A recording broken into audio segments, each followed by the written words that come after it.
One of the biggest mistakes people make when moving to Wisconsin is choosing the right home in the wrong area. If you want to avoid those mistakes, watch this video.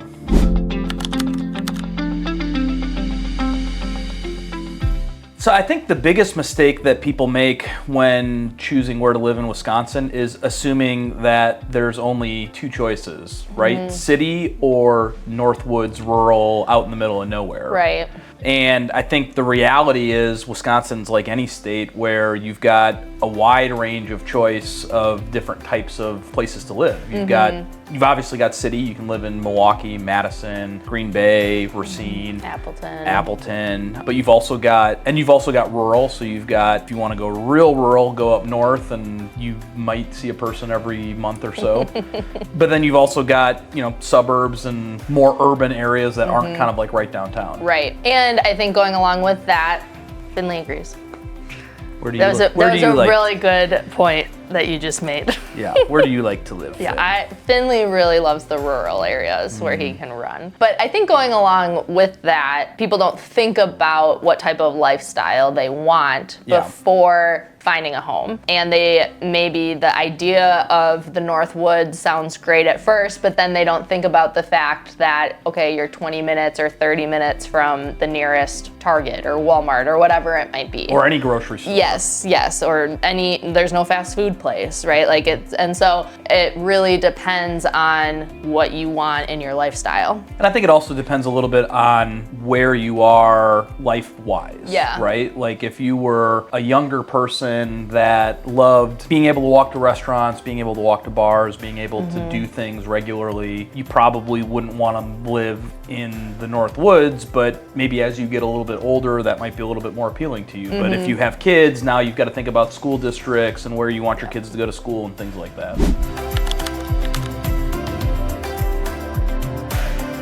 Well, I have never been a big city liver, so I don't know if I'm the right person to answer this question. But obviously, people who want to live in a city are more likely to want to be able to walk to things, you might not have a car in the city, so driving shouldn't be a big deal for you. You are a much bigger city person than I am, so have you seen like living in the city? Yeah, and I think that Milwaukee is a little bit, and really all the cities in Wisconsin are a little bit different than maybe some of your other typical big cities, just because it is so easy to get from one place to the other in Wisconsin, right? Like you can live in Milwaukee and you can work in Waukesha, Oak Creek, Racine even, and it's, a 30 to 45 minute drive. It's not hard to get from one place. So I think in a lot of cases, people tend to choose city living because it's close proximity to where they work.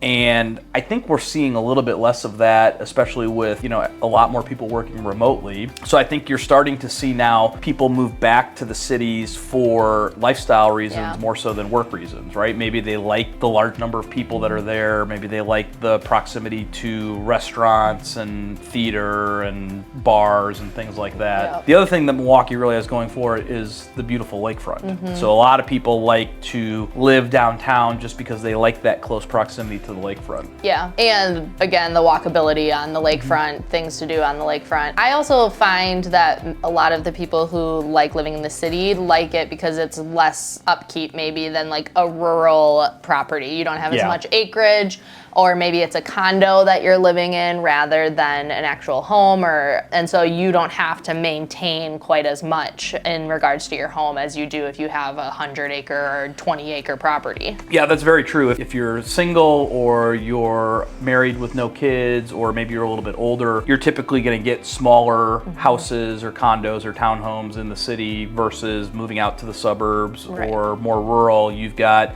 either bigger homes or more expansive acreage. So that's a good point. I think for people that don't want to have the upkeep, city life is great, but if you have 3-4 kids and you need a lot of space, then it's going to be difficult.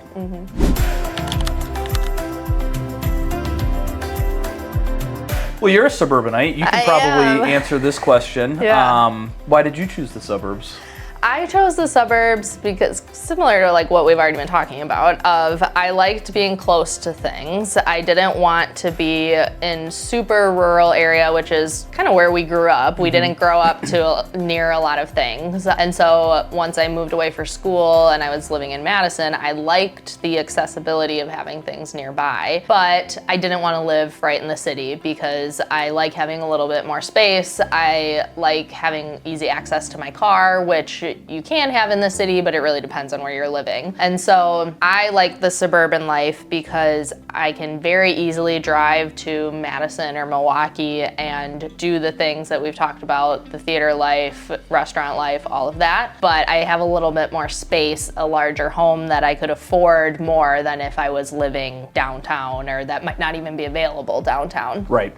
And I will also say, even as somebody who enjoys living in the city, we have also moved out to the suburbs, right? Like moved out of the downtown Milwaukee area into a suburb. And I think a lot of that just has to do with phase of life, right? Like Age. as you get old. as you get a little more gray hair, but a lot of it too is also the thing that drew us to the city to begin with was all of our friends, our social circle, everybody was living in the city and would hang out in the city. You would go do things, and as that started to migrate out more towards the suburbs, I think there's just a natural proclivity to kind of move that way. Right. And so I think if you want to answer the question, why do most people move to the suburbs? I think a lot of it has to do with the social circles that you interact with end up moving that way for a lot of the reasons that we talked about, right? Whether it's space or whether it's schools, whatever, but and then everybody just kind of naturally follows. Yeah, I agree.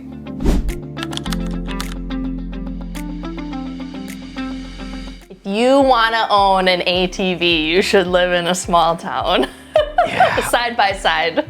Well, and I also think we should really kind of define what we mean by small town, because I think that we would consider where we grew up small town living. Yes, but I don't think it's necessarily like small, rural, small town. I mean, we were still 20, 25 minutes away from downtown Milwaukee. Yeah, so exactly. I think when we talk about like small town rural living, I'm envisioning somewhere more like, like Northwoods.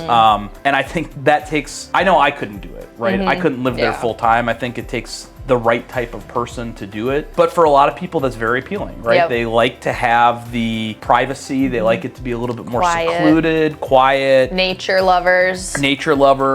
And if you grew up in that small town and you have family there, I think that's a big part of it as well. A lot of people that have family in those areas just tend to kind of find their way back there at some point. Yeah, and I mean, even though we didn't grow up in as small of a town as like a Northwoods, Wisconsin town or other towns in Wisconsin, that is one of the reasons why I don't feel like I can live in a city, because it feels a little overwhelming to me coming from a smaller area. And so I think, to your point, if you grew up in a smaller area, moving to the suburbs or a city feels a little bit too loud almost, or too overwhelming. And so it's a good option for people who don't want that excitement, so to speak, every day. And I think the other thing to consider as well is a lot of these small towns are very dependent on like one or two local businesses that employ a good percentage of the population. So if you work at one of those places, then naturally you're going to need to be in that small town. Yeah.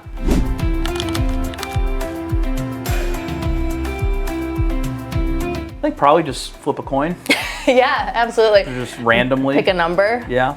Yeah. 1, 2, or 3. Play some bar dice. Yeah. Roll the dice. I like that. No, I think most people naturally have an idea of where they fit best, right? Whether it's city, suburb, small town. And I am a firm believer in everybody should leave the place that they were born and grew up at least once in their life to go live somewhere else, right? You don't have to be there permanently, but the only way really to know what you like and what you don't like is you have to experience. And I think that, like, one, yes, you should think about what type of lifestyle you want. So when you're trying to decide if you're moving from like another state to Wisconsin or something, right, and you don't know the area very well, then definitely thinking about what type of lifestyle you want, what phase of life you're in, you know, that sort of thing. And to your point of trying new things, I always encourage people to remember that just because you live somewhere somewhere for a few years, it doesn't mean you have to live there forever. Right. And so Nothing's permanent. exactly. And so I think it can feel overwhelming or just wild to think that you might sell a home and move somewhere else after 2 to 5 years. But as somebody who had 3 homes in the last 5 to 6 years, I am here to tell you that yes, it is a lot to move, but it is doable. And it has allowed me to experience a lot of different areas of Wisconsin. And so it's not the end all be all just because you pick a place. You have choice and you can move. Yeah.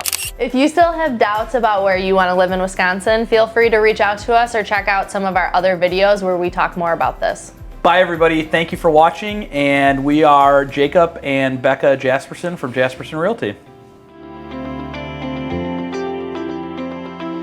It's a topic that can feel overwhelming to a lot of people. Jasperson Realty has partnered with an estate attorney to provide you with a free webinar on June 10th to help answer some of your questions. This webinar will walk you through step-by-step actions that you can take to help prepare your assets for when you pass away. This is one of the greatest acts of kindness and love that you can give to your beneficiaries. If you're interested in learning more about the webinar, feel free to check out the link in this video for more information and to sign up to reserve your spot. In-person seats to the event are limited, so make sure that you act quickly to reserve your spot. And as a reward for signing up early and attending, you will get entered into a contest to win a free will from our estate attorney. So if you register and show up, that's actually 2 entries. So be sure to sign up on our website and we'll see you there.